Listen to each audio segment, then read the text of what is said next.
There was a time in this country when the refrigerator was either empty or didn't exist at all. When the end of the month didn't mean waiting for a paycheck, it meant making do with whatever was left on the shelf. When a mother didn't ask what the family wanted for dinner, she asked what they had, and from that, she made something, every single time. We've forgotten what that looked like. Most of us have. We live in an age of delivery apps and grocery stores open at midnight, of pantries stocked with things we'll never use, of choices so abundant they become a kind of noise. But step back just 70 or 80 years and the picture looks entirely different. Step back into the kitchens of working families during the Depression, during the war years, during the slow, grinding decades of rural poverty and factory wages, and you'll find a different kind of cooking. Not gourmet, not trendy, not even comfortable some days.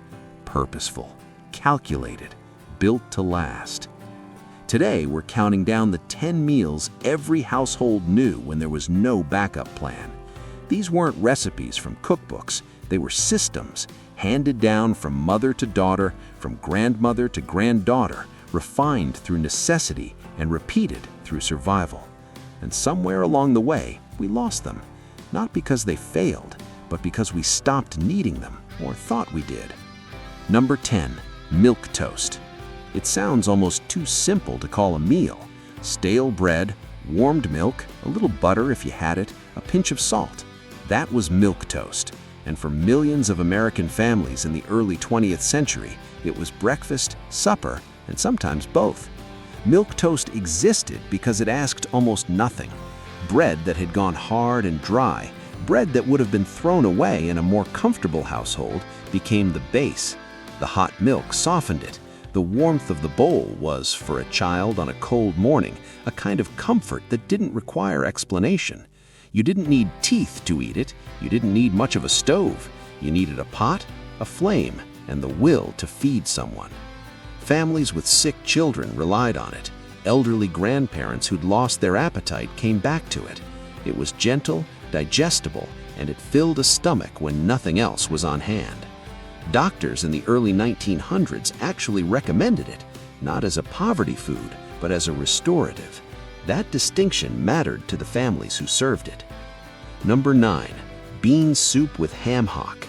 In the South, in Appalachia, in the rural Midwest, there was almost always a pot of something on the back of the stove, and more often than not, that pot held beans.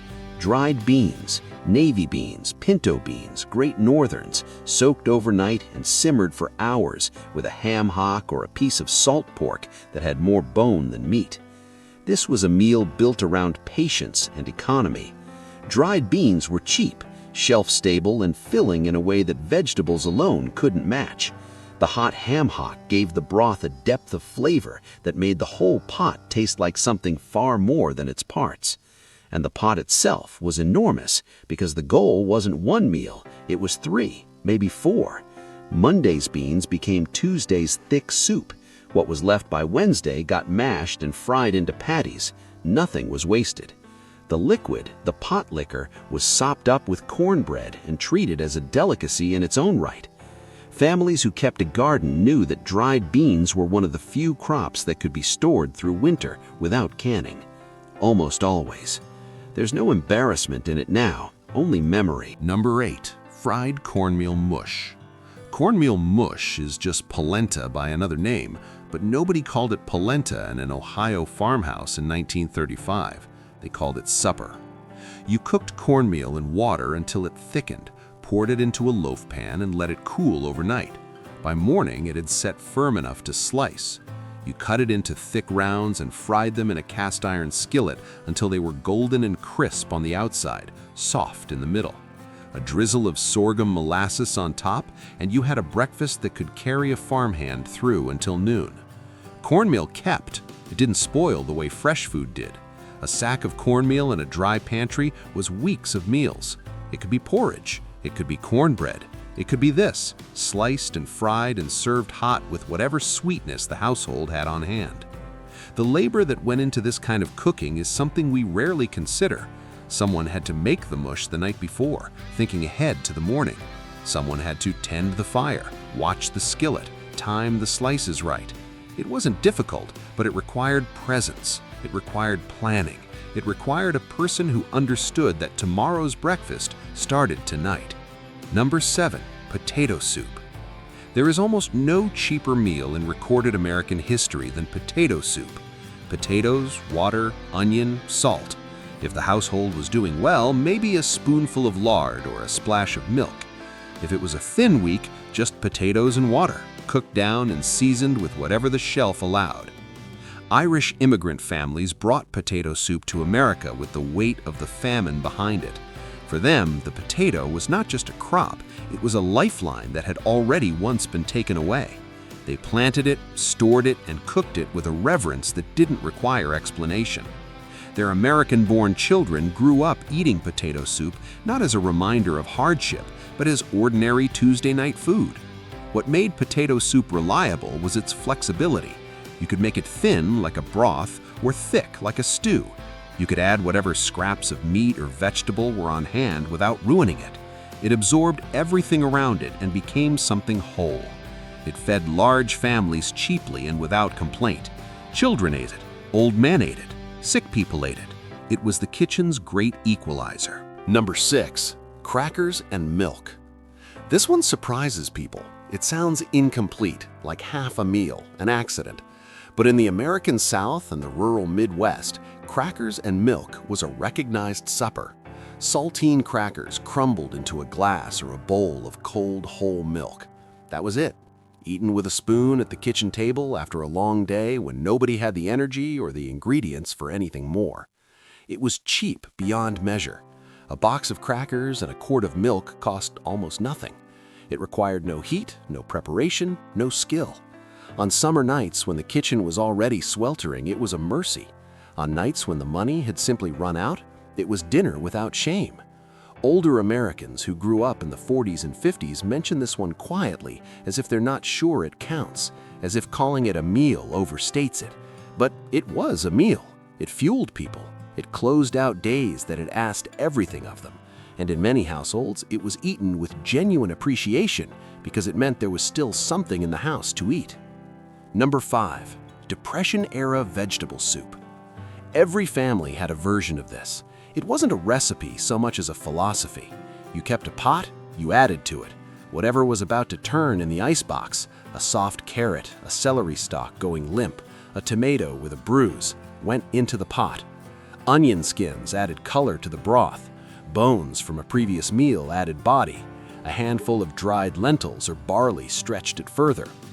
During the Depression, the USDA published pamphlets encouraging exactly this kind of cooking, not because it was trendy, but because the alternative was families going hungry. The government understood something that we've largely forgotten, that food waste was not a moral failing, it was a structural crisis. Every scrap that went into that pot was a scrap that didn't go to waste, and that mattered. Women who ran Depression-era households were, in every meaningful sense, resource managers. They tracked what they had, they rotated what was aging, they planned 3 days ahead and adapted when plans fell apart. The soup pot was the center of that system. It was the safety net under the safety net. Number 4, bread and dripping. Before Crisco, before vegetable oil, before the refrigerator made butter cheap and accessible, there was dripping. The fat that rendered out of roasted or pan-fried meat collected in a small ceramic crock near the stove and kept at cool room temperature. You spread it on bread, you fried your eggs in it, you used it in place of everything else. Bread and dripping was the working-class meal of the early 20th century on both sides of the Atlantic. British immigrants brought it with them. Southern sharecroppers knew it under different names. The principle was universal. Nothing from the animal was wasted. The fat that came off the Sunday pork roast would spread bread for the next 3 days. It tasted of whatever had been cooked in the pan before, rich, savory, deeply familiar. Salted lightly and spread thickly on a slice of plain white bread, it was a lunch that cost almost nothing. Children carried it to school wrapped in brown paper. Men carried it to work sites. It required no refrigeration and no preparation beyond slicing the bread. The rise of industrialized fats eliminated it. Number 3. Oatmeal, the real kind. Not the kind in individual packets with flavored powder, not the kind that takes 90 seconds in a microwave. Steel-cut oats or whole rolled oats cooked in water on a stovetop for 20 minutes, stirred slowly, thickened to the right consistency, and served plain or with a small pour of milk and a spoonful of sugar or molasses. This was breakfast for working-class families across America for most of the 19th and early 20th century. A 5-pound canister of oats was one of the most economical purchases a household could make. It provided sustained energy through manual labor in a way that almost nothing else could match at the same price. Farmhands, factory workers, miners, they ate oatmeal before going to work because oatmeal held. The preparation was part of the morning routine. Someone woke early and started the pot. The smell of it cooking filled the house before anyone else was up. By the time the family gathered, it was ready. There was a ritual in it, a warmth that was about more than the temperature of the bowl. Convenience products eventually replaced the slow version. Quick oats, then instant oats, then flavored packets that required no thought at all. Each step faster than the last, and each step further from the original. Number 2. Salt pork and greens. In the American South, in Appalachia, in the rural corners of the country where gardens were essential and money was scarce, salt pork and greens was not a side dish, it was the meal. A thick piece of heavily salted pork fat, sometimes called fatback, sometimes side meat, cooked down in a pot with whatever greens were growing or drying: collards, turnip greens, mustard greens, pokeweed in lean times. Salt pork was preservation in its purest form. In an age before refrigeration, salting meat was how you carried summer into winter. A barrel of salt pork in the root cellar was the difference between eating and not eating in February. It wasn't a delicacy, it wasn't supposed to be. It was protein and fat in a form that could be stored for months and carried the flavor of survival in every bite. The pot liquor, the dark, mineral-rich liquid left after the greens had cooked, was consumed like broth, sopped up with cornbread, given to children as a tonic. People knew, without ever reading a nutrition label, that this liquid was good for them. They could feel it. Generations of field workers stayed strong on this combination of iron, fat, and starch when nothing else was available. Number 1. Bone broth soup. Before it became a wellness trend sold in cups at boutique cafes, bone broth was just the thing you did with bones. You saved them. Every household saved them. The carcass from a roasted chicken, the shank from a ham, the knuckle bones from a leg of beef, they all went into the pot with water and whatever odds and ends were available. The pot simmered for hours, sometimes overnight on a banked fire. What came out was a rich, golden, deeply nourishing liquid that formed the base of almost everything else. Soups were made from it. Gravies were built on it. Rice and grains were cooked in it to absorb its depth. When someone was sick, they were given a bowl of plain broth and nothing else, because the household understood, without clinical language, that something in that liquid was restorative. This was not optional cooking. This was the system that made everything else possible. A household that kept bones and made broth never truly ran out of meals. There was always the pot. There was always something to fall back on. The broth was, in the most literal sense, the backup plan. We stopped saving bones when packaged broth appeared on grocery shelves. Why spend hours making something you could buy in a carton? It was a reasonable question in 1965.